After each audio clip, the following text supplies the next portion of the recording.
Koordenador Eskola pre-primaria Bekusi preokupa tanba hato'o bebeik proposta do Ministériu Edukasaun atau hadia kondisaun escola, maibe laiha resposta. Koordenador Eskola pre-primaria Bekusi de Baisu hato'o preokupação também escola hari ia tinan rihun ruas sanulu resinhat, mas beto agora governo latau matan ho di hadia kondisaun escola. Tira Afonso da Silva tempo udan escola refere risco tebes, tambarai mono no bena lihun ia arredores escola nian, o de hala estudante sira liu ladia. Afonso hatete durante a sumiknar hanesan koordenador escola pre-primaria refere, ni hato'o bebeik na carta ba Ministériu Edukasaun, o de husu apoio facilidade escola no mos hadia moro escola nian, mai bela iha resposta. Ona iha nene fatina ne risco be iha campolara ainda be haro caverne hane sedeibu la barik sai la dia depois moro la ikuan sane sai mak debu hane sane e manuan munu e makolia be coordenador ida be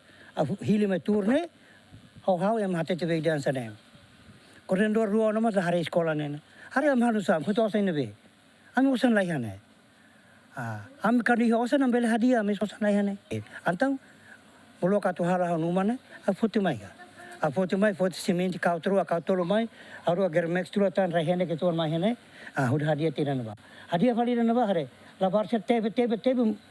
ya ai kata pane mon rauna tona agora itu koletan sai kere gebe fo proposta ba município dili ba bebek ba imperdepe dan fo armari fo cadeira ba professora sira fo armari ba professora sala seneta armari didak nian enabe.